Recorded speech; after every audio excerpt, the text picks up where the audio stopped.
Welcome to Standard Deviation. Hello there, Ciara. Hey, Kevin. How's it going? It's going. I'm wearing my emotional support coat. Oh, good. Do you need emotional support? Yeah, it's been a long day. It's like a warm hug. You almost said it's been a while. No, I didn't. God, I need to just try to beat that phrase out of my head. You've totally ruined it for me. It's kind of weird that just became a thing with you recently. I got it from Kevin Smith. I see. When did it become a thing for him?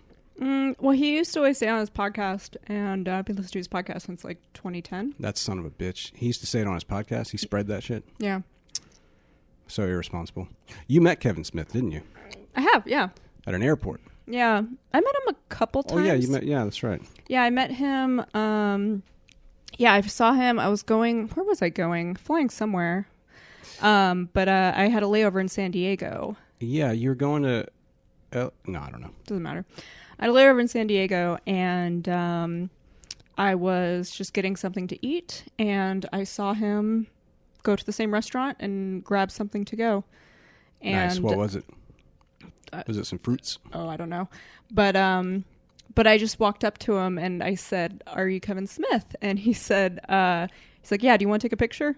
And I'm like, "Yeah, I do." Was he nice about it? Did he have a smile? He was super nice. Sounds like a dick thing to say. So no. It actually wasn't. And I've heard him talk about this, in that like people will recognize him. And they're nervous to ask. Oh. Exactly. And so he kind of just gets out of the way. Like, wow, that's the opposite of being a dick. That's being a pussy. He seemed a little rushed, but he was very nice, and he gave a kind of a funny expression in the picture, and then that's cool. Yeah. It was nice I gave you some shit for not convincing him on the spot to come on the podcast. You know? You don't remember that, do you? Yeah. Yeah. You'll never live that down. Well, hopefully he learns to just ask that instead of picture. Like, oh, do you want me on your podcast? I mean, at the rate podcasts are growing. Yeah. You know, when we started this podcast, I looked on the old interwebs, did the old research, and I found that according to several sources, there are 600,000 active podcasts. Wow. Yeah, but I don't know how they define active, because personally, when I go searching for podcasts with specific keywords or topics, I find a lot that they released like one episode a year, or like they just stopped, or like I feel like 600,000 active might be a bit inflated, but I don't know. That actually seems less than I would have guessed. If you would have asked me like how many podcasts or active podcasts, I don't know. Depends on how you phrase the question, but I would have guessed 1 million at least. Interesting. Yeah. Yeah, I remember I asked somebody at the time what they would have guessed, and they guessed I think 10,000 or something. It's hard to guess that kind of thing. I mean, a lot of people are still discovering podcasts, and I've been listening to podcasts since 2014 and had no idea there were that many. Yeah. There's a lot of podcasts. I'm thinking about starting another one. This is my second. I'm thinking about starting a third one, maybe a fourth one. Who knows? Why not? Just live my life, you know? Live your fucking life. I don't follow the rules. Not that there's a rule against that. There's a lot of podcasters who have multiple podcasts. Okay, so I went down a rabbit hole yesterday. Is this the thing that you wanted to talk about? Yeah, there's a couple things I want to talk about this podcast, but I went down a rabbit hole yesterday, and oh my God, I found a new obsession. So first of all, I deleted... It'd be funny if it was baby rabbits. Why would that be funny? Because it's rabbit hole. Oh. Okay. It's so, like the opposite of a punt. Sorry, go on.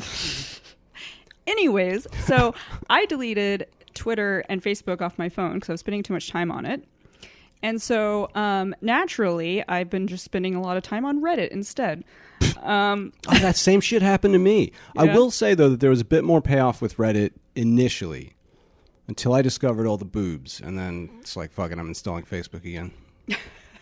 No, but really, Reddit, it's fascinating. It's deep. Oh, it's better. I don't why am I wasting my time on Facebook? It sucks. There's no it boobs just on Facebook. Pisses me off. But really, for those who don't know, just an interjection, Reddit is really great.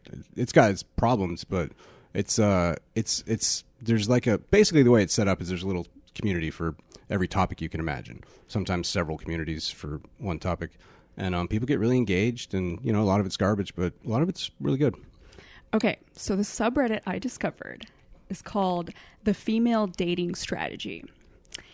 And when I first signed up for it, because I've just been kind of joining a bunch of subreddits just because like there's so many interesting ones. Yeah. And I saw it was one of those you have to be approved to join. And so I only really saw the description, and the description said it was, a female only subreddit on like women in dating. And so I'm like, okay, I'm kind of curious to like see what it's all about. And then I get approved, and I start at first I just kind of browsed some of the recent posts, and a lot of it just seemed like women complaining about men. It was kind of a bunch of man bashing. And I thought at first that's all it was. I was like, oh God, this is just a bunch of angry women wanting to vent. Typical. Yeah. But then I looked a little further, and it is so much more. It is literally the female response to Pickup Artist. It's the female version of it, which I always kind of sort of thought about a little bit, but didn't really think about too deeply. Just this idea of like, how would you do Pickup Artist stuff, but for women? And my thought was like, it's just no need for it, because the goal of Pickup Artist is to sleep with a bunch of women, and women don't need a guide for that. They just have to show up, Right. But what this is where Pickup Artists go for quantity. The female strategy is about quality. That's what I was just thinking, is like I immediately started imagining a way that these girls are getting together and like engineering men, like right. shaping them, or like developing elaborate filtering mechanisms. Yep. It's very similar. They've totally codified it and gamified it, and like the way they talk, it's very similar to Pickup Artist type just way of talking about things. This is incredibly interesting already. I'm really, this is neat. I was up until 3 a.m. reading this Reddit. It was fascinating. So I was wondering what you were doing. So it is, where do I begin? Okay. Figure out how to pick up men. Pitiful. So it's fascinating to me because it's a blend of like female empowerment, radical anti-sex, anti-BDSM ideology. Wait, anti-sex? I'll get to it. And with a little bit of like, I don't know, just that misandry for sure. They complain about men all the time. And it's just kind of this like undertone of like all men are trash, And I guess I'll start out by telling you, because they have a whole handbook. I read the whole handbook. And how long was the handbook?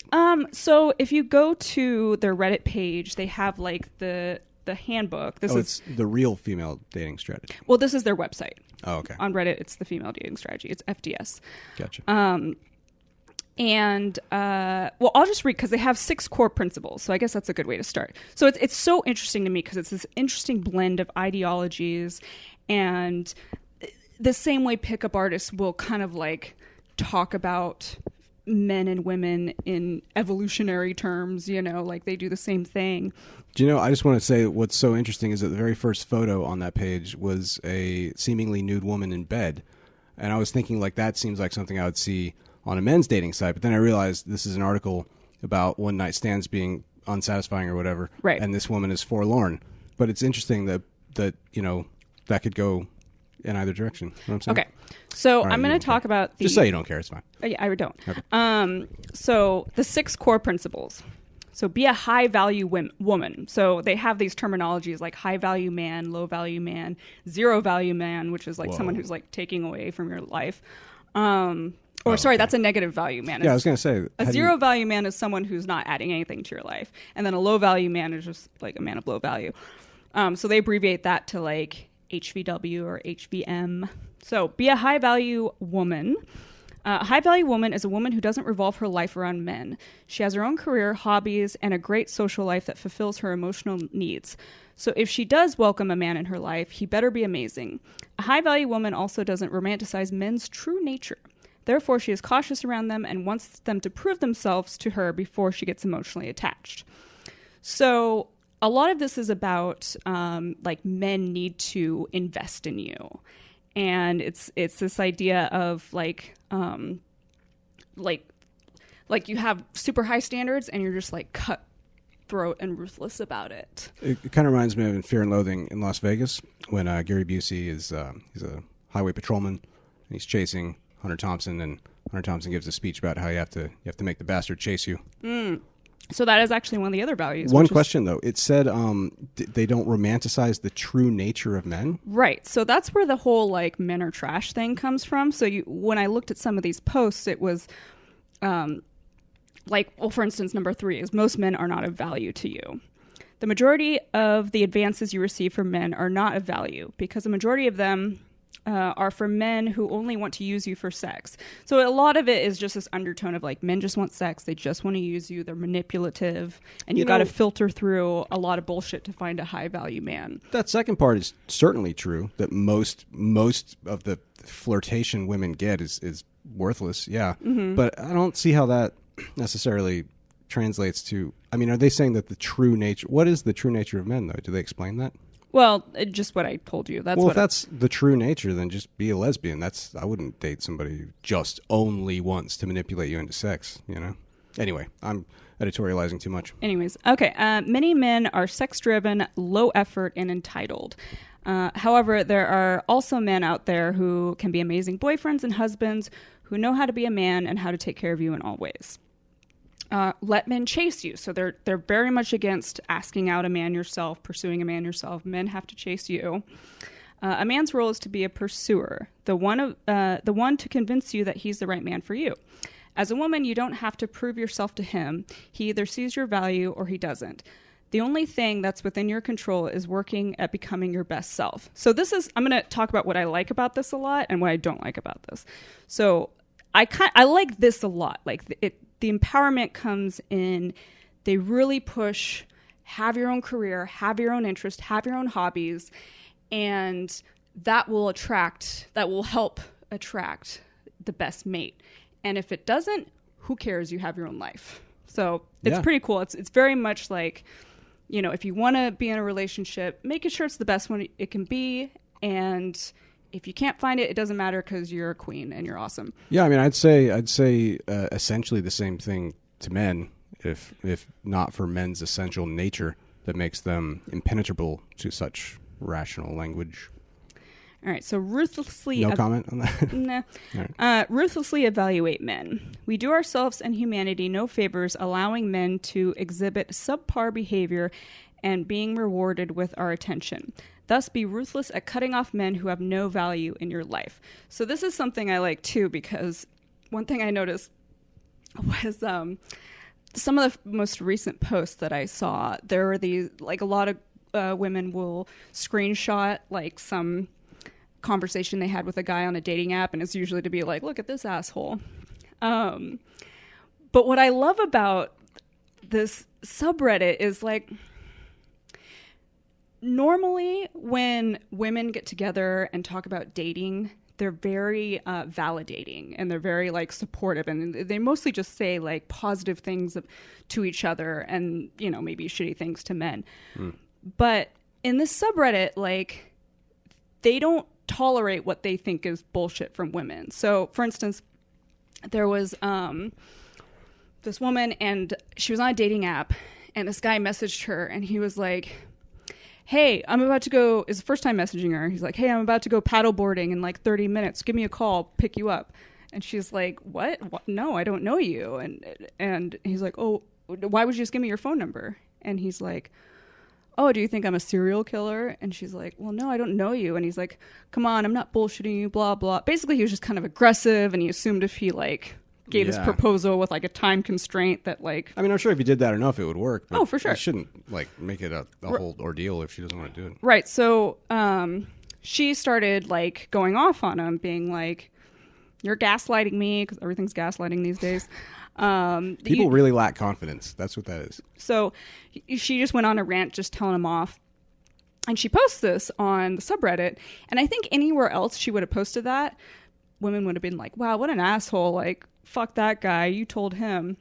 But all these women were like, you said too much to him. Like, wow. That was cringe. Like, they do not like it when women, like, give men anything, even if it's, like, to tell him off. It's like, once you realize what he was doing, you should have blocked him.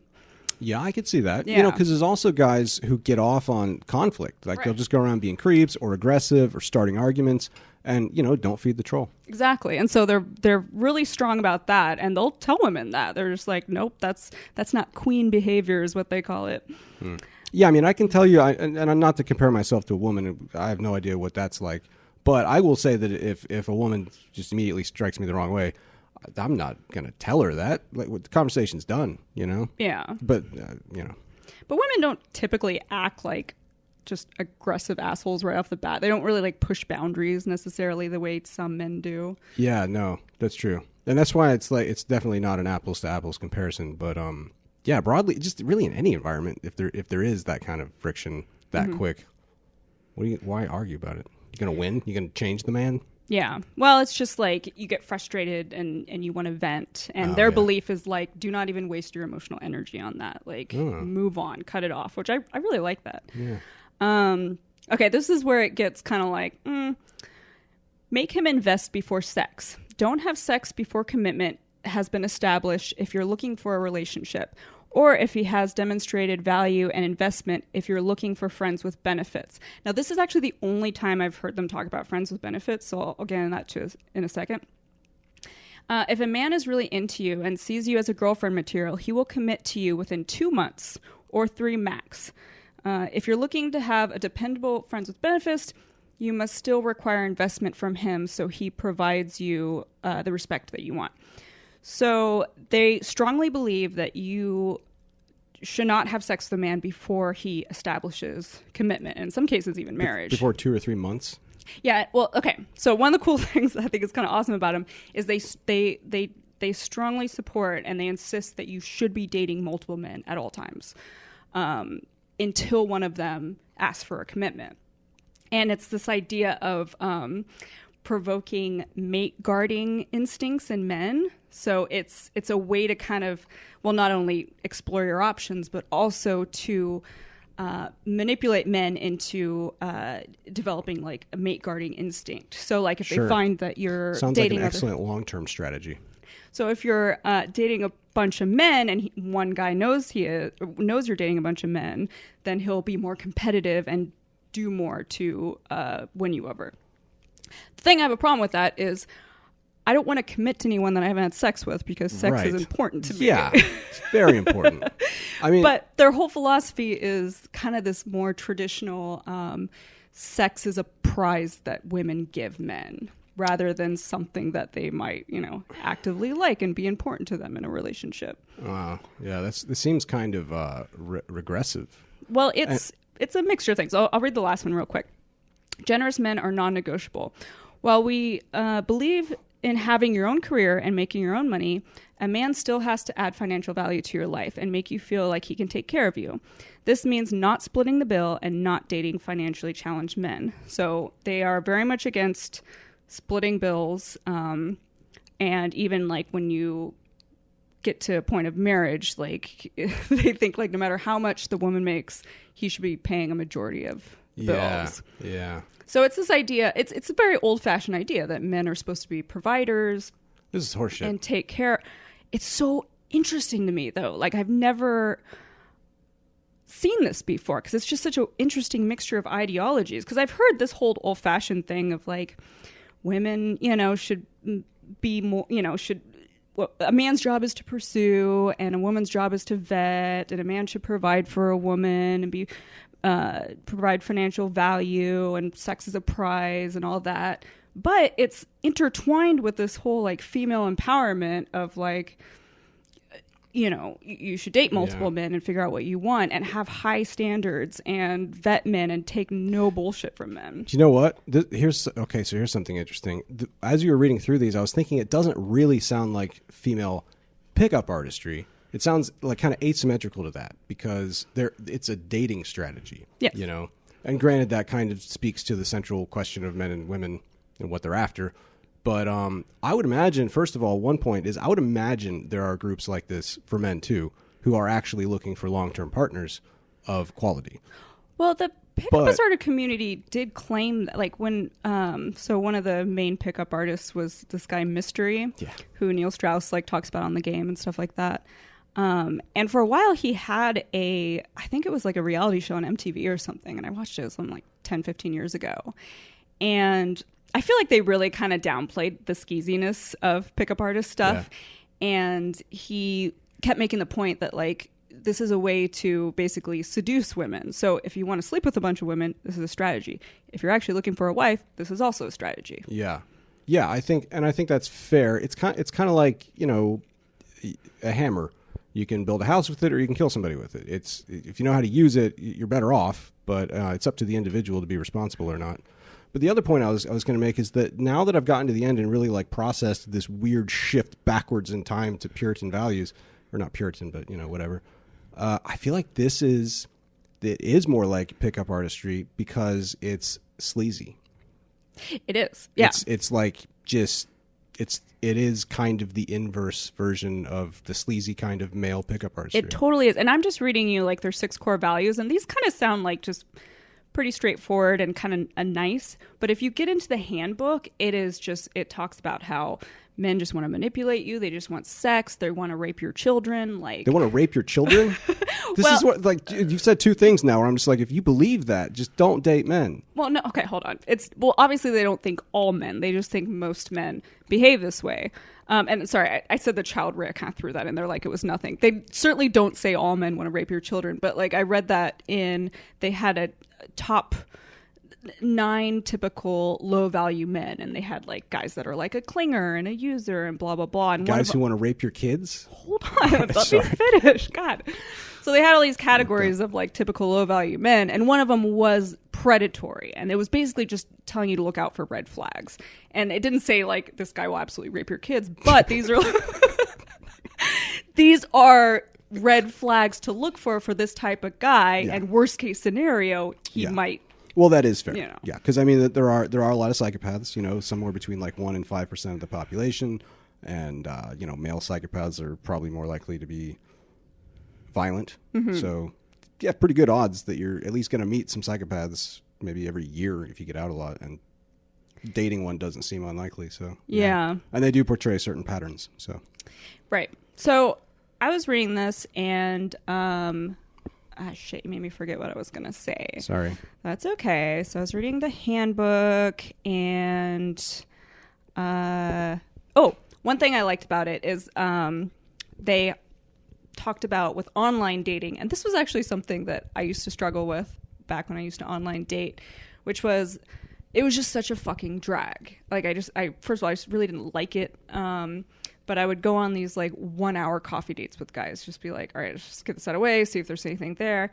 But even that was like, I would dread it, They have an interesting strategy where they have you, if you're on a dating site and you swipe a bunch of guys and some of them are interested, you do a 20-minute Skype call beforehand, and that's like the vetting process.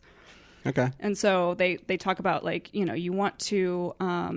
like not reveal too much, like that's a big thing. What, like skin? No, like emotionally, because they think men are just so manipulative, and if you say something, if you say something vulnerable, they'll take advantage of that. Oh wow, yeah. Man, these girls are jaded. Yeah, and so they talk about with this vetting process, you want to interview the guy, get an idea of like what his job is, what his goals are, what type of man he is. And then you want him to ask you out on a date. And this is an interesting thing because they are very picky about dates. Like they think, they do say like, get what you want out of a date. You should first of all, it should be effortless. He should, plan everything. You should have what you want, but like be aware of low effort. No drink dates. They don't really believe in drink dates. Coffee dates they think are bullshit. They think the best... No fluids whatsoever. Well, mostly they think the best thing is if a man pays for dinner. Okay. Like he should ask you to go to dinner and pay for dinner.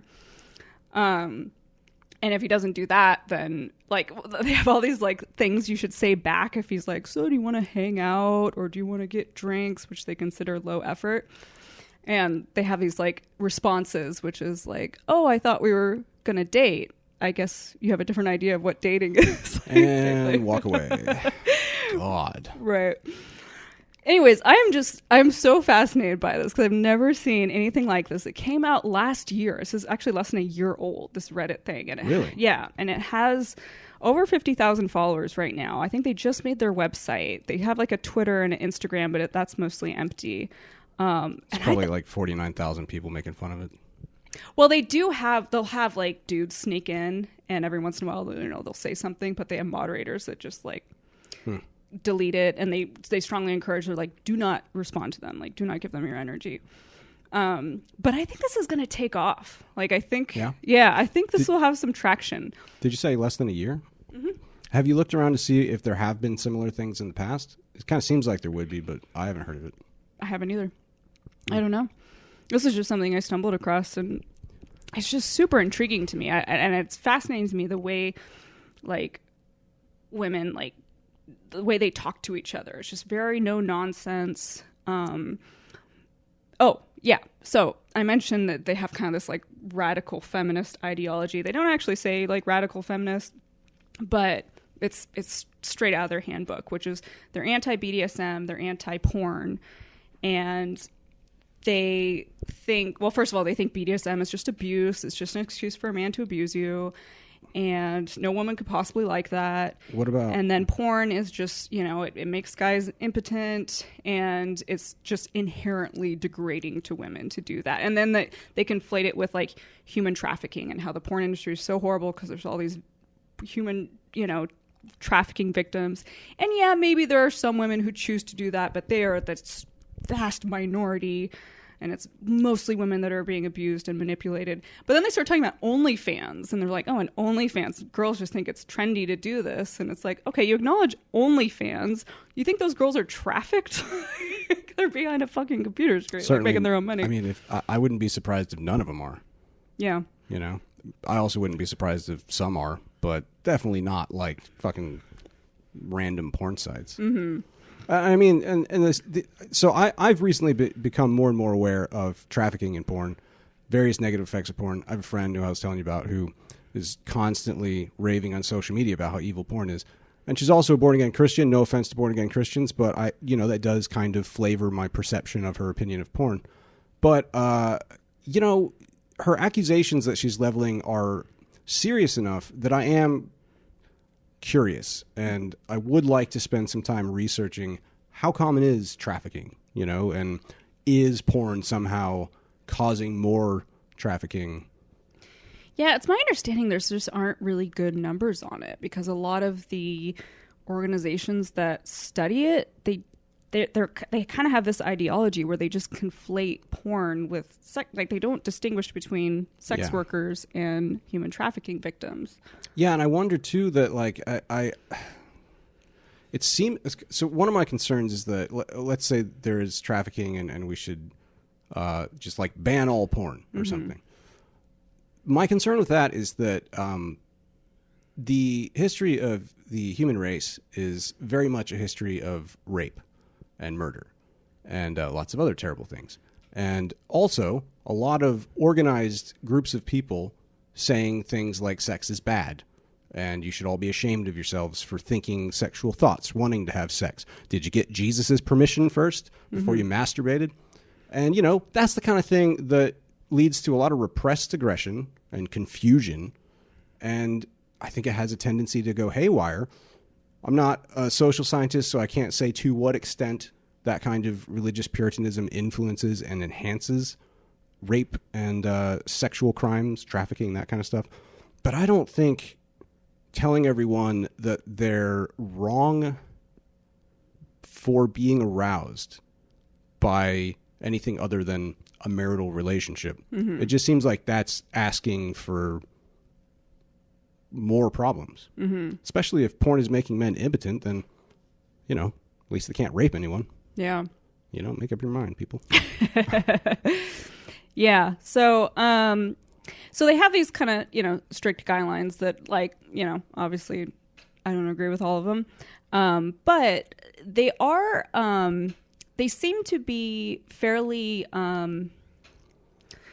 accepting, and also like not trying to get in like cat talk. Cat talk. I saw some of the some of the rules.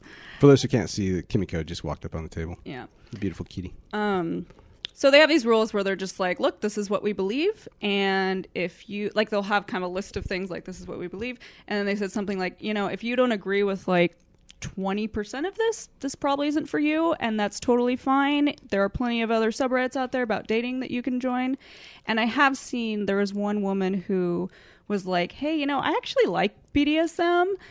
And to their credit, like, they could have just been like, well, you're disgusting or you're a bad person or whatever. But they're just like, okay, we're not going to argue with you as long as you don't start trying to debate our rules or like argue, or if we see, you can disagree here and there, but if there's a pattern of you constantly disagreeing and arguing, like, we're going to ban you. Yeah. But if you don't do that, then you're welcome here. That's fair. Yeah. I mean, for a community to moderate itself like that. But now I'm really curious about a few things. So who is we? Like when they say, these are our rules and we'll ban you, who? I don't know. Is there like a committee? Are they voted on? Oh, well, they have moderators on the Reddit forums. But I don't know who they are. I don't know what their deal is. I mean, it'll Reddit list them there. I mean, we can't check it right now. Well, they list Reddit names. It's not. No, I mean, moderators are listed. I know. That's what I'm saying. But no, we don't know who they are. No, I don't mean like, let's dox them. I mean, like, is this two women who have proclaimed via a manifesto that this is the dating strategy? I have no idea how this started. I know I saw the list of moderators. There are probably about a dozen of them. So this is actually a broader question, really. It's not even about this subreddit, but just in general, I guess. Voluntary associationism, I think it's called.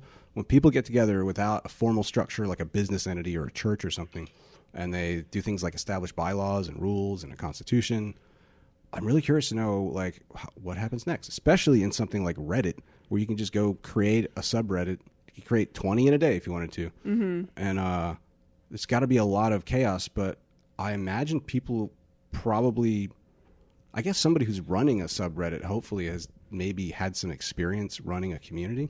But I do wonder about, like, what's the governance system, Yeah, I don't know. Are they is it just like whoever started the subreddit owns it? I mean, probably. Yeah, I don't know. I don't know who started this, like what their deal is.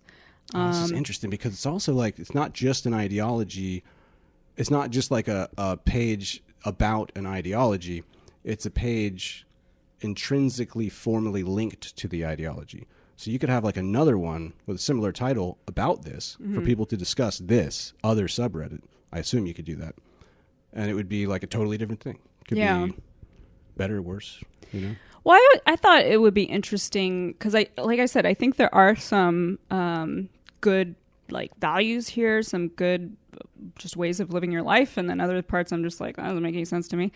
Because they assume, it seems like I said, that one, what do they call it, principle about making him invest before sex. But then it in this part, and this is the only time I've seen it, they did distinguish, like, you should wait to have sex until he establishes commitment if you want a relationship. And then they say, or before he has demonstrated value and investment if you're looking for friends with benefits. So they do acknowledge that, like, maybe not all women are interested in a long-term relationship, but I haven't seen that anywhere else. I read the whole handbook. I read all the posts. There definitely seems to be an assumption that, like, all these women are just trying to get married as soon as possible. Yeah. I'm also curious about, like, okay, with friends with benefits, if they're saying they should demonstrate value and investment, I think it stands to reason almost by default that anybody entering into a friends with benefits relationship should demonstrate value, whatever that means. Right. Otherwise, don't fuck them, right? Oh, yeah. Value can mean, like, good conversation, have sex. But investment, that's where I'm like, what? Like a friend, what? Well, they have this belief that, like, because men's true nature is that they're manipulative and they're users and their true nature just isn't very good, that, and again, sex is a prize, like, you should have him prove himself in some way before having sex with him, even if whether you want to have a relationship or friends with benefits. So, like, come over and mow your grass. Now he's invested. Yeah, I don't know. That is one thing, like, I think if I make a post, I'm going to ask that. Be like, hey, like, what if I'm not interested in getting married or, like, establishing a commitment, but I do want to have a friends with benefits? Like, what are the steps to have them show that investment? Because I think it is a good point, because another thing that seems to be a common thing that I personally can't relate to, it's going to sound a little cocky once I explain it, but a lot of these women are, like, bemoaning the fact that guys never text them back. or like they have sex with them and then they lose interest. And guys that always text you back, and you got that bomb pussy, so they never lose interest, right? Exactly. Yeah. So no, that's just not personally not a problem for me. Like Well, I it seems like when I have sex with guys, they usually really like me, and more often than not, they want something more than I do. So that's not an issue, but just for the record, yeah. Anyway, go on. But I do understand, like, okay, if you want a friends with benefits, there are plenty of guys that like they forget the F in friends with benefits. Sure. Like, and they just, you know, use women as human fleshlights and don't treat them very well. And so I do believe that, like, yeah, if a woman wants that, there should be some kind of vetting process to make sure that she's, you know, she's not going to just get some asshole that's, you know. Yeah. You know, it's interesting, the whole friends with benefits thing. I've had several, but none of them lasted very long. And I think that probably the root issue there is when men and women are attracted enough to have sex and be friends, there's a lot of room for complications. Mm-hmm. And like I can imagine, like if I were to enter into a friends with benefits relationship, I would wonder about cadence and you know, frequency of communication, and like, do we go to the movies, or does that mean we're dating? You know, like right. what exactly? Because friend can mean a lot of things. I mean, some people, when they say friend, they mean somebody they met once 8 years ago. Right. Other people mean their roommate. It's like, yeah, you know.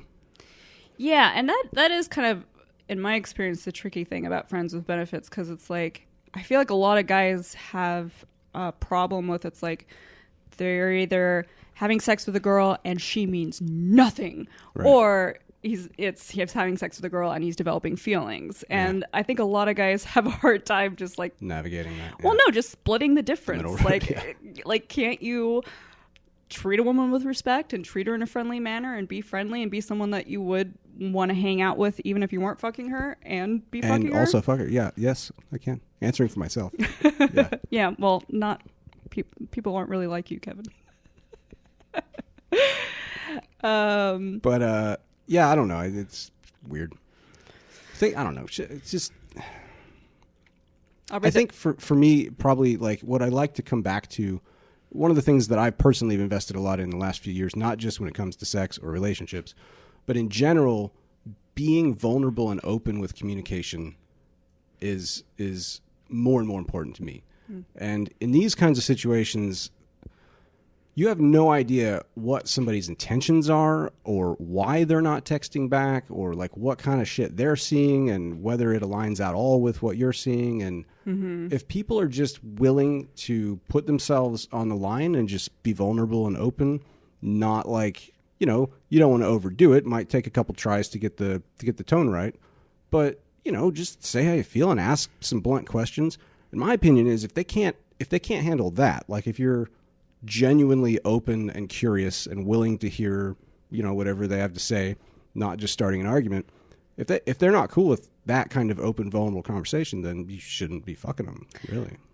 Are you talking about with what they were saying about being vulnerable in the female dating strategy? No, about what you were saying about if there's a friends with benefits situation where somebody feels like they're getting stood up or they're not getting texted back or whatever.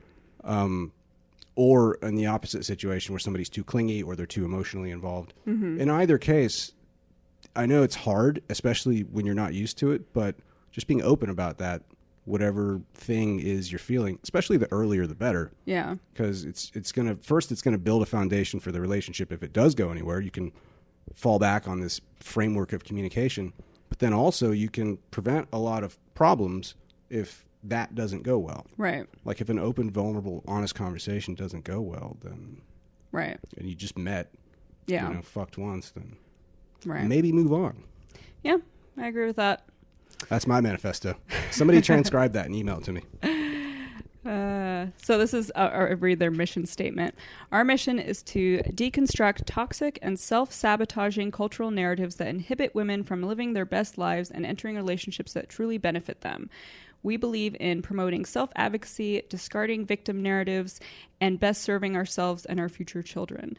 And I've noticed that one of the rules in their Reddit is, and it kind of speaks to how they talk with each other, they have a rule that all advice you give must be like optimizing advice. You better be giving advice that is telling the person what they need to do to get the best results. Constructive. Yeah. So there's not like, again, there's not this kind of like coddling and like validating stuff that you see. Or dogpiling. Well, certainly not dogpiling. Yeah. Yeah, if they had a serious problem with a woman, they would just ban her. It's so funny. They will delete comments of women who pander to men. So like they don't like it when women are like, maybe he was thinking this, or like, have you thought about his point of view? They're like, nope. This is not about men. This is about women. Like that is very purely dogmatic. Yeah, purely to benefit women. I mean, that's the sleazy shit, because they're explicitly saying not that the man is always wrong, but just that our mission is to avoid even knowing what the man is thinking, because we have a set of criteria and we don't care if it's fair, because we're trying to maximize efficacy and end results. Yeah. And that's pretty fucked up. Yeah. Oh yeah. It's totally sleazy and crazy. I never thought there could be like a female pickup stars version, but this is it. Yeah.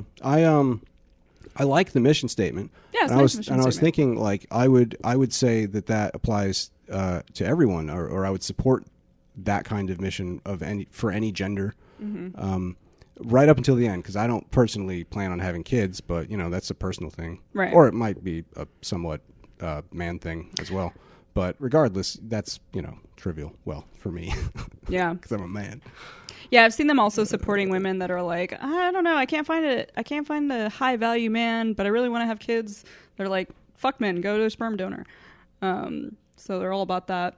Yeah, that's one of those things that I just have to like.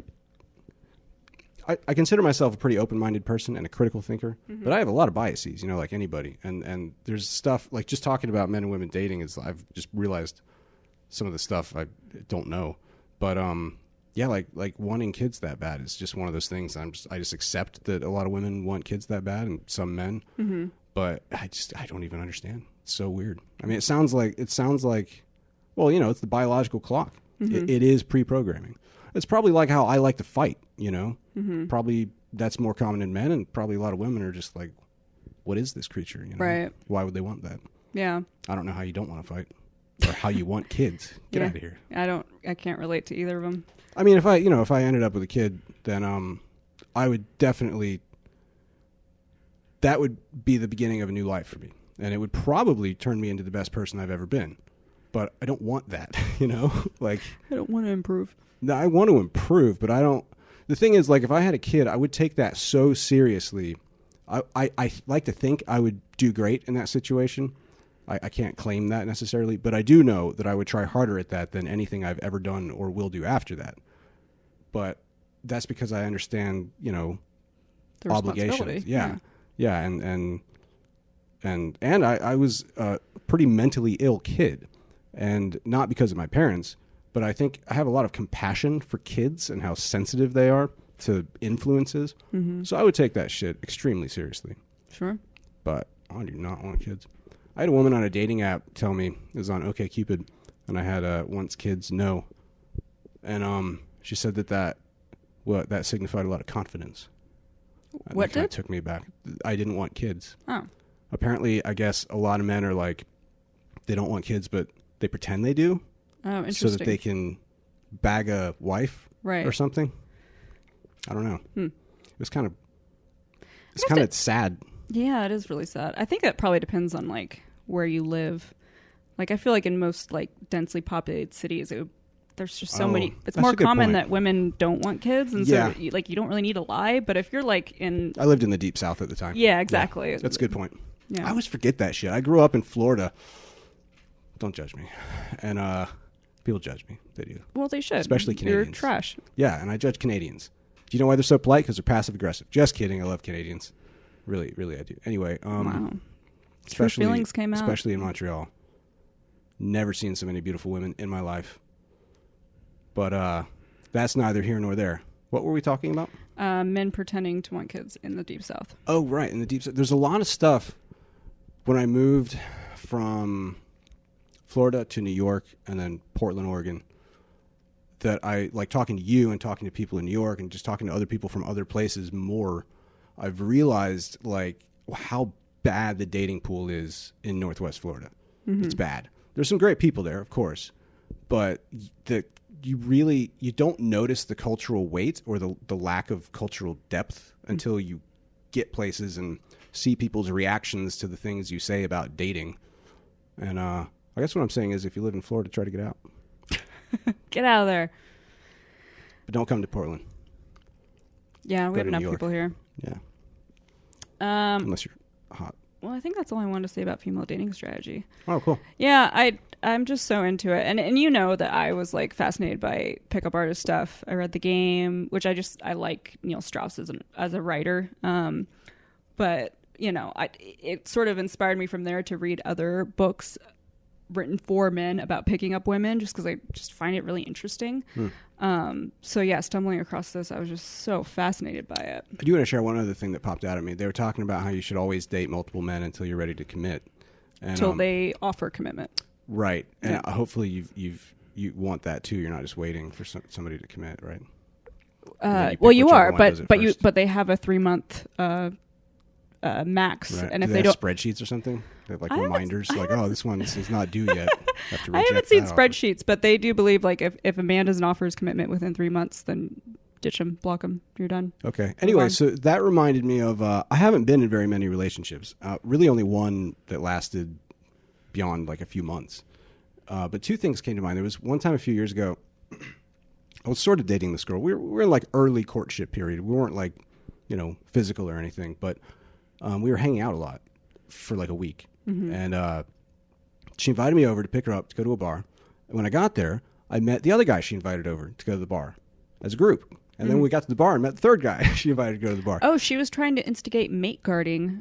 Well, that's the thing is I didn't know what search to for think a of it. high value man. And I still won't make a judgment call about that. I didn't ask. But I will say that the sense it gave me is that we have poor communication. Because either I totally misunderstood the situation or she's playing games. And either way, that's not my style, Yeah.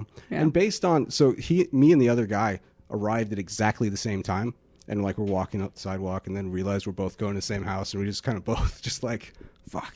Like we had the exact same look on our face. Like, damn it. That's hilarious. What is this shit? And then the other time that it occurred to me is the one relationship I was in that lasted a while. I didn't realize, because I was very inexperienced with dating, I didn't realize that like people have a talk about exclusivity.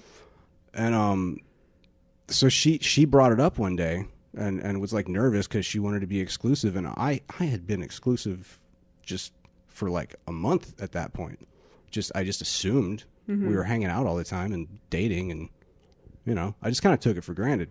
So like I think this, granted, just my anecdote doesn't necessarily hold weight against data, if there is data, but certainly this advice does not ring true to me. Right. Because in the one case, I assumed we were monogamous before she did. Yeah. I didn't even consider that she might be dating other people, or maybe that means she should have told me so that I would compete, which I wouldn't have, because of illustrated by the other situation. Right. Where I was just confused and somewhat offended. So, Yeah. granted, I'm a weirdo, to be fair. I mean, I don't think that's that weird. The one thing that I'm tripping up over this whole ideology is like they're trying to manufacture something that really goes against just the way the culture is, like the way people typically date now, which people typically date by going out for drinks or hanging out or, really kind of low pressure first dates and that sort of thing. And, I don't know what it's, again, this is kind of a regional thing, but like I always split the bill with guys, My perspective on that, maybe it's a Southern thing, but I will try twice to pay the bill. I will assume I'm paying the bill, and then if she offers, I'll try to politely overrule. But then if she offers twice, it's done. I'm not gonna have like some kind of weird, because then it just gets disrespectful and awkward. Right. But yeah, I mean, I don't mind paying, but I do think that it is kind of a holdover that we should shed as a culture for men and women. But it's kind of a habit for me too, It's kind of like opening doors for women. Yeah, so there's like this whole idea of like this formality where, and it's kind of funny because they believe that men should just know how to do this and just do it. Like they should just plan for dates and they should know that it should be a dinner, and they should know what like low effort looks like and that sort of thing. And the idea of like, within 2 or 3 months, he should be asking for exclusivity, which again, I think that's pretty common what you're talking about, where some people just kind of assume it. Yeah. I don't think I've ever had that conversation really before, to be honest. Well, this girl was pretty traditional and from, she didn't grow up in America. So maybe that had something to do with it too. There's different formalities. Two more things just occurred to me. Both of which I've already forgotten. Oh. Oh no. They mentioned financially challenged men. Mm-hmm. So I think that there's some wisdom in keeping a reasonable distance from financial challenges in a partner. Not to say that you can't date somebody who's poor, but, be aware of boundaries and all that. Yeah. But the fact that they lumped that in with not letting men split the bill, like requiring men to pay the whole bill, and also they can't be poor, like that I think says a lot about the crass mentality of this document. Well, you are doing what they call standard shaming right now. What is standard shaming? That's exactly what it sounds like. It's shaming these women for having high standards. I will have you know that I shame exceptionally, never standardly. Never once. But no, I mean, like, that's stupid. They just have bad standards. I am all for standards, like I said. Well, I mean, here's the thing. Those are just stupid. I don't think this applies to me because, like, I'm not trying to get married. I don't really care about commitment, that sort of thing. But I think if you are a woman who wants to land a man who's, and your standards are like, he better have a good job and I want him to take care of me. Like, I'm going to have my own career and my own interests, but and there's plenty of guys that are totally cool with that. Yeah, and that's what I want. So if that's what you want, then why waste your time? No, I don't have a problem with that. My point is that for me, there's a sharp contrast between getting entangled with somebody who's financially like creeping into your territory, somebody's who's actually decreasing value, a negative value, man. Mm-hmm. I'm remembering some Yes. phrases. That's one thing, right? That is not the same thing as you better not split the bill with your man because he's a man and he better pay the whole thing. Also, don't date financially challenged men. Yeah, those are two different things, and one of them is somewhat defensible. Mm-hmm. The other one, like you said, it's a personal preference thing, right? And I have no problem with that. But it's a pretty instructional document. It doesn't leave a lot of gray area. Well, their logic is, and I read a part about this, which was it's basically that men need to show that they're investing in you, and they just believe that paying for dates and that sort of thing is the best way to show that. They're just like, money is just the most like clear-cut way to do that. So I think they're open to the fact that there might be other ways you can do that, but they just kind of lean towards the money thing. Yeah, I noticed. What a surprise. Anyways. Women. So, that's a good time to wrap it. Oh shit, we talked about the whole time. Yeah. All right. That was a good one. Yeah. I'm glad. Sometimes when you say you have something to talk about, it's great, but then it's like 10 minutes and we're like, I had other things to talk about, but okay. Yeah. We'll wrap it up there. Yeah, thanks everyone for listening, and check out standardpodcast.com. Send us listener questions and insult everything I said, because that's a trend that's growing. Yeah. Apparently I just talk a lot of shit. Maybe I should be more reserved or something, but apparently I'm pissing people off. Oh, it was just one email. Was it just one, really? Yeah. I feel like I get a lot of criticism. People are like, that was a great episode, except Kevin, he said some stupid shit. And then like a couple months go by. It's like, oh man, Sarah made some great points. And she has a lovely voice. A great laugh, and she's so bosoms, beautiful. But Kevin, kind of an asshole and doesn't really know anything. Yeah. Well, they have a point. Whatever. It's standard deviation, all right? It's not standard conformance. All right. That's my sale. That's my pitch. Thanks for listening. All right. Thanks, guys. Tell your friends. Bye.